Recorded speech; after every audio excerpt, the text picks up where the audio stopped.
तस्य ज्ञानञ्जनशलाकया चक्षुरुन्मीलितं येन तस्मै श्रीगुरवे नमः।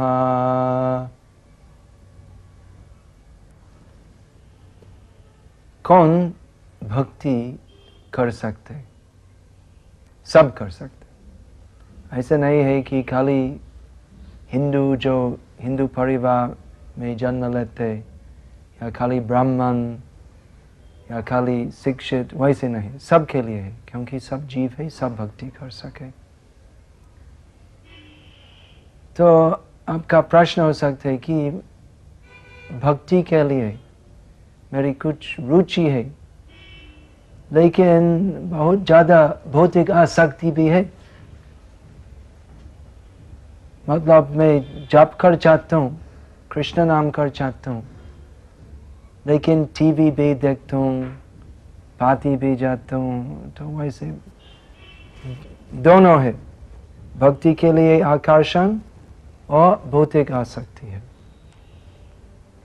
भक्ति रसामृत सिंधु में रूप गोस्वामी हमको आश्वास देते हैं, तुम भक्ति करो, किसी ना किसी प्रकार से भक्ति शुरू करो, कोई भी स्थिति में। अगर आपकी भौतिक आसक्ति है वो होगी, वो स्वाभाविक है, क्योंकि हम अनादिकाल से इस भौतिक जगत में है, तो वो भौतिक आसक्ति वो हो सकते, लेकिन भक्ति का शुरू करना चाहिए। तो भक्ति में 3 स्तर है, कनिष्ठ भक्ति, मध्यम भक्ति और उत्तम भक्ति। वास्तविक भक्ति उत्तम भक्ति या शुद्ध भक्ति कहलाता है। लेकिन ऐसा है कि सब एक दिन में शुद्ध भक्त नहीं हो सकते, तो धीरे धीरे हम अग्रसर होना चाहिए। तो पहले स्तर कनिष्ठ भक्ति, तो उसका मतलब हम भक्ति साधना, भक्ति अभ्यास शुरू करते हैं। तो अगर कुछ श्रद्धा है, हम भक्ति में हमारे भक्ति अभ्यास शुरू कर सकेंगे। तो खाली कुछ श्रद्धा होना चाहिए। अगर श्रद्धा है, सब भक्ति कर सके। श्रद्धावंजन होय भक्ति अधिकारी, उत्तम मध्यम कनिष्ठ श्रद्धा अनुसारी। चैतन्य महाप्रभु ने कहा कि सब भक्ति कर सकते हैं जो श्रद्धावान है, जो विश्वास करते हैं कि श्री कृष्ण सर्वोपरि है, वो भक्त है। लेकिन जिनके पास पूरी श्रद्धा है, पूरी भक्ति है, वो उत्तम अधिकारी कहलाते हैं।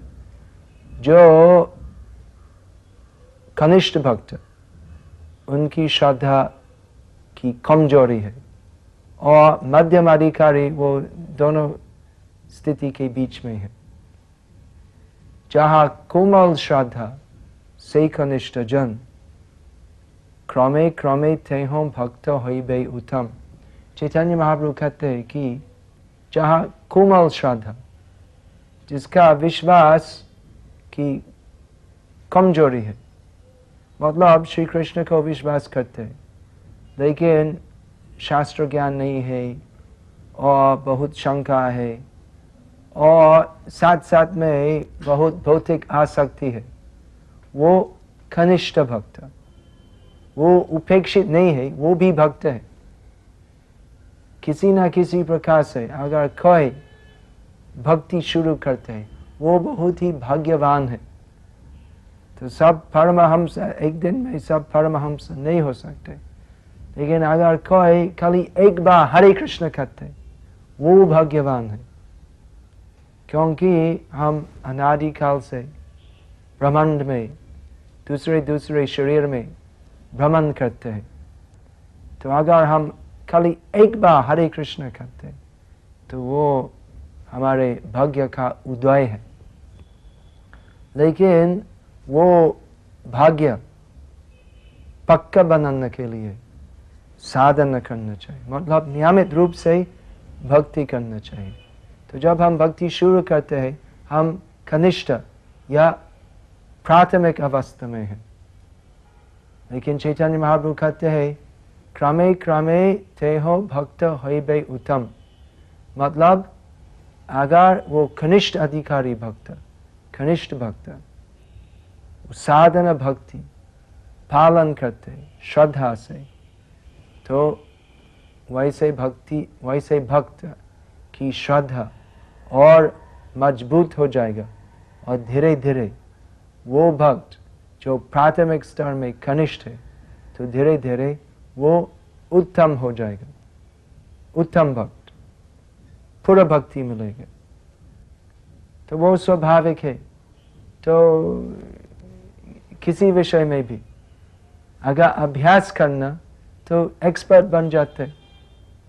जैसे कि अगर आप नहीं जानते हैं कैसे चपाती बनाना तो आप सीख सकते हैं।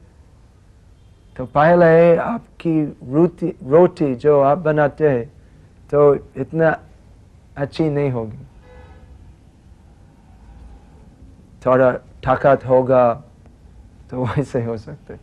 लेकिन अगर आप अभ्यास करते एक एक्सपर्ट रसोइया का निर्देश के अनुसार आप देखते हैं रसोइया कैसे चपाती बनाते हैं, कैसे पकते हैं, तो आप भी वो अभ्यास से एक एक्सपर्ट चपाती बनाने वाला हो सकते। तो इस प्रकार भी भक्ति में या कोई भी विषय में अगर आप अभ्यास करते एक एक्सपर्ट का निर्देशन के अनुसार, मतलब भक्ति में एक शुद्ध भक्त गुरु आप निर्देशित होना चाहिए। तो अगर आप साधना भक्ति करते तो प्राथमिक अवस्था से जिसमें आपकी श्रद्धा, आपकी साधना की कमजोरी होती है, तो वो धीरे धीरे आप उत्तम बन सकते हैं। तो वो कनिष्ठ स्तर, और उसके बाद उत्तम होने के पहले बीच में एक स्तर है मध्यम अधिकारी। मध्यम अधिकारी का वर्णन ऐसा है कि शास्त्र युक्ति नहीं जानी दृढ़ श्रद्धावान, मध्यम अधिकारी से महाभाग्यवान। मतलब मध्यम अधिकारी की पूरी श्रद्धा है कि श्री कृष्ण भगवान है और केवल भक्ति के द्वारा उनको प्राप्त होते हैं, पूरी श्रद्धा है।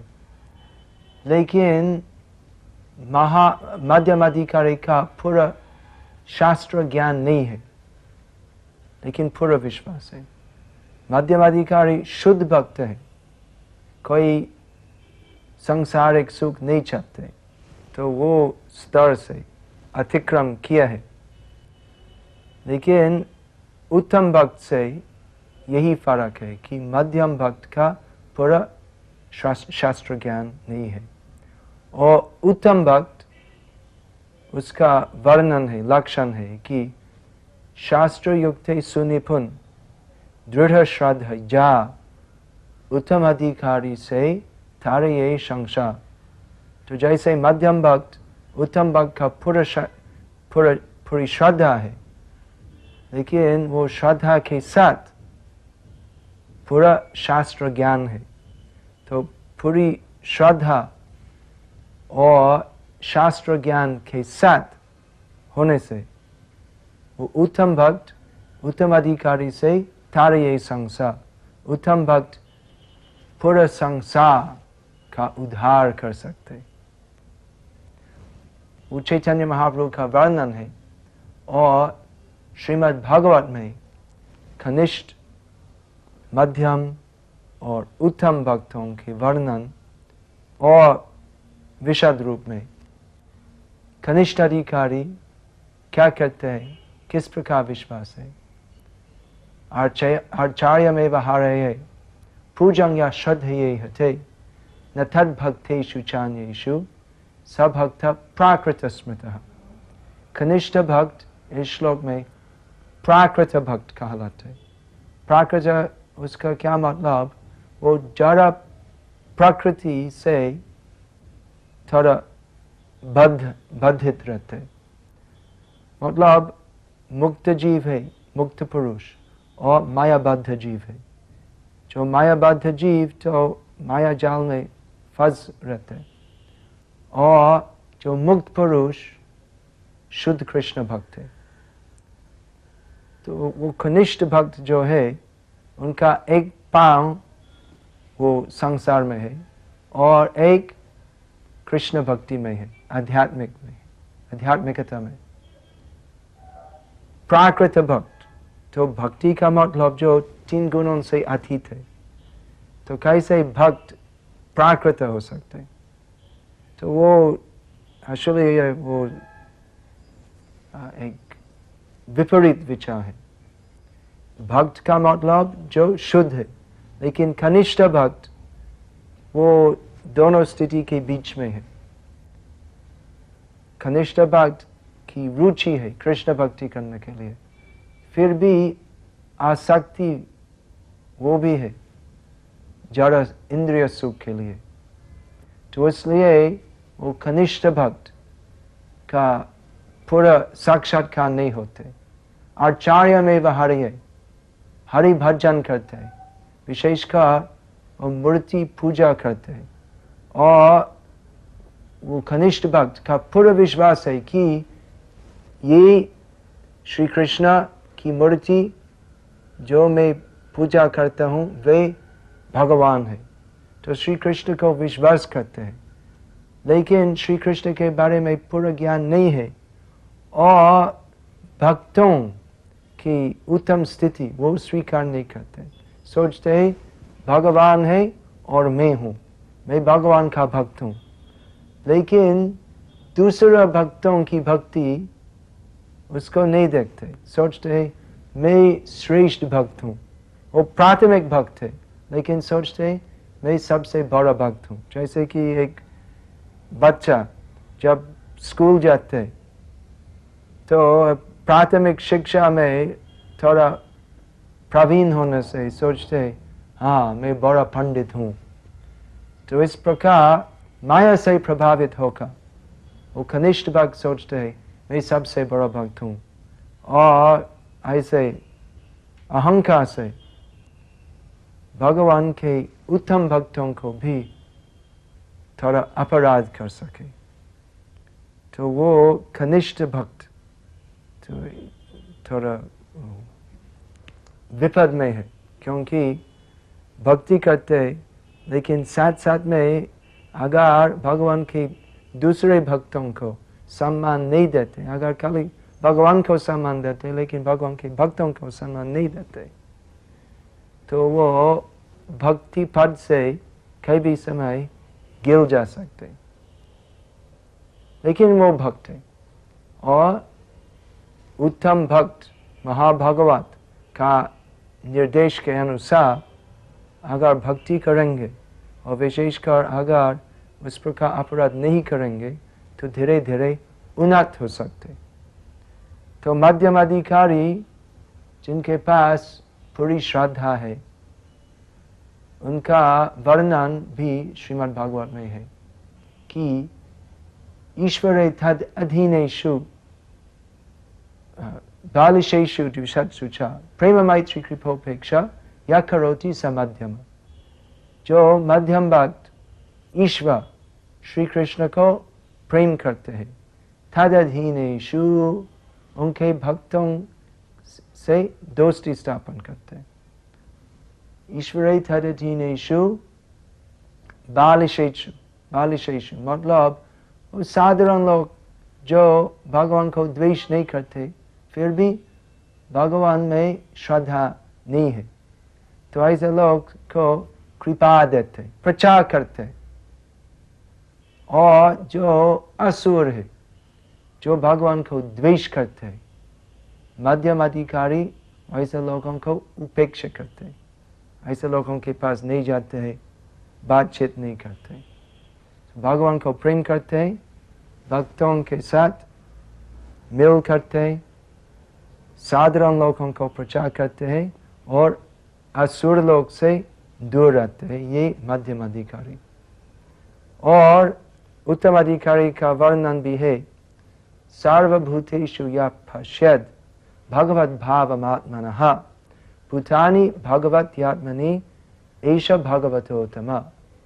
भगवान के उत्तम भक्तों सभी जगह पर भगवान को देखते हैं, समझते हैं कि भगवान अंतर्यामी है, सबके हृदय में विराजमान है, और इसलिए सबको सम्मान देते हैं। विद्या विनय संपन्ने ब्रह्मणे गविहस्तिनि शुनि चैव स्वभागे च पंडिता समदर्शिनः। गीता में श्री कृष्ण कहते हैं कि जो वास्तविक पंडित है, उनकी समदर्शन है, मतलब देखते हैं कि एक विद्या और विनय संपन्न ब्राह्मण, एक हस्तिनी, गावी, चंडाल, सब भगवान के अंश है। तो ऐसा समदर्शन से लोग पंडित होते हैं और वो सबसे बड़ा भक्त। यो मे पश्यति सर्वत्र सर्वं च मयि पश्यति तस्याहं न प्रणश्यामि स च मे न प्रणश्यति। कि जो मुझको सर्वत्र देखते हैं और सब कुछ जो मेरे में है, तो वैसा भक्त हमेशा मुझ में रहते हैं और मैं हमेशा उनमें रहता हूँ। तो वो परम दर्शन है कि श्री कृष्ण सर्वोपरि है, सर्वत्र है और सबके बंधु है। वो उत्तम भक्त कहलाते हैं। कनिष्ठ अधिकारी या कनिष्ठ भक्तों के बारे में गीता में भी श्री कृष्ण कहते हैं, चतुर्विधा भजन्ते मां जना सुकृतिनो अर्जुन अर्थो जिज्ञासुर अर्थार्थी ज्ञानी च भरतर्षभ। 4 प्रकार कनिष्ठ अधिकारी है या शुरू करने वाले भक्तों। अर्थ, उसका मतलब जो जिसके पास बहुत प्रॉब्लम है, बहुत चिंता है, भगवान के पास जाते हैं। ऐसा नहीं है कि सब जो चिंतित है भगवान के पास जाते हैं। जो नास्तिक है, जो पुण्यशाली नहीं है, तो अगर बहुत तकलीफ मिलते तो भगवान को निंदा करते, कहते हैं कि हाँ कोई भगवान है, नहीं। अगर भगवान था तो अवश्य भगवान सब व्यवस्था किया मेरा आनंद के लिए। लेकिन जो पुण्यशाली है सोचते कि मेरा बहुत तकलीफ है, हाँ उसका कारण है कि मैंने कभी भगवान का भजन नहीं किया और मैंने पूर्व जन्म में पाप किया था। तो जो पुण्यशाली है कठिनाई में भगवान का स्मरण करते हैं और भगवान के पास प्रार्थना करते हैं कि हे भगवान मुझको मदद करो। अर्थो जिज्ञासुर अर्थार्थी वो जैसे अर्थ है, मतलब जैसे परेशान मिलने वाले। अर्थार्थी उसका मतलब अर्थ का मतलब पैसा। जो पैसा मांगते और पुण्यशाली है भगवान के पास जाते मांगने के लिए, हे भगवान आप सब चीज़ों को मालिक है, मुझको जरा सा दो, आपके पास सब कुछ है, मुझको देना। तो वो शुद्ध भक्ति नहीं है, फिर भी भक्ति की प्रतिबिंब है। और ऐसे लोग अगर भगवान के पास जाते हैं और उसी स्थिति में एक सद्गुरु, शुद्ध भक्त गुरु प्राप्त होते हैं, तो वो शुद्ध भक्त गुरु उसको इतना मार्गदर्शन दे सकते हैं कि वो एकदम प्राथमिक अवस्था से, तो ऐसे भक्तों को शुद्ध भक्त बना सकते हैं। शुद्ध भक्ति में ऐसी कोई इच्छा नहीं है, हे भगवान मुझको पैसा दो, ऐसा नहीं है। शुद्ध भक्तों भगवान से कुछ भी नहीं चाहते। पैसा भक्तों के लिए पैसा क्या है? तो अपना इंद्रिय सुख की इच्छा नहीं है। शुद्ध भक्तों अगर पैसा चाहते श्री कृष्ण की सेवा करने के लिए। जैसे हम, अगर आप मुझको 1000 करोड़ रुपया देंगे तो मैं क्या करूँगा? मैं खुद के लिए एक राजमहल बनाएंगे? नहीं है। हम जमीन पर सोते रात को, हम जरा चपाती दाल सब्जी प्रसाद लेते। तो अगर आप हमको 1000 करोड़ रुपये देंगे तो हम जमीन पर सोएंगे, चपाती खाएंगे और वो सब पैसा भगवान की सेवा में लग देंगे। भगवान का विराट मंदिर, भगवान के लिए राजमहल बनाना चाहिए, क्योंकि भगवान सबसे बड़ा राजा है। तो राजा है और वैकुंठ में रहते, वहाँ पर बहुत बहुत प्रसाद है। लेकिन जैसे कि इस दुनिया के लोग समझ सकते हैं कौन राजा है, कौन महाराज है, श्री कृष्ण। इसलिए श्री कृष्ण का सुंदर मंदिर बनाना चाहिए। जैसे कि भारत में कितना सुंदर विशाल मंदिर है, नाथद्वारा में, वृंदावन में, फिर अयोध्या में, फिर साउथ इंडिया दक्षिण में उडुपी, श्रीरंगम, चिदम्बरम, सभी जगह में ऐसा बहुत सुंदर सुंदर मंदिर है। तो शुद्ध भक्तों की दृष्टि में सब कुछ भगवान को देना चाहिए, लेकिन कनिष्ठ स्तर में। तो भक्तों भगवान से कुछ चाहते, लेकिन उसी स्थिति में भी अगर जप करते हैं, पूजा करते हैं, तो धीरे धीरे तो वैसे भक्तों का स्वाभाविक आकर्षण जो भगवान के लिए है उसका जागरण होगा। मतलब अगर कोई मंदिर आते हैं और श्री कृष्ण के चरणों में प्रार्थना करते हैं, हे भगवान मैं गरीब हूँ, मुझको पैसा दो, तो क्या होगा? तो भगवान के सुंदर चरणों का दर्शन करने से उसकी भावना परिवर्तन हो जाएगा। रोज आते हैं और भगवान के चरणों को देखते, तो धीरे धीरे यही भावना आएगी कि भगवान के चरण इतना सुंदर है और भगवान का श्रीमुख इतना सुंदर है और भगवान श्री कृष्ण कैसे बांसुरी बजाते हैं, कितना सुंदर है, और भगवान के भक्तों कैसे कीर्तन करते हैं तो इतना मधुर है। तो वो स्वाभाविक आकर्षण जो हृदय में है उसका जागरण होगा। फिर वो जो पहले पैसा के लिए आया था तो धीरे धीरे खाली भक्ति के लिए आएंगे। तो यही भक्ति का प्रभाव है। तो ये कनिष्ठ भक्त, मध्यम भक्त और उत्तम भक्त का वर्णन है। तो पहले प्रथम अवस्था में वो कनिष्ठ भक्त जो है धीरे धीरे उत्तम शुद्ध भक्त बन सकते हैं श्री कृष्ण का भजन के द्वारा। हरे कृष्ण।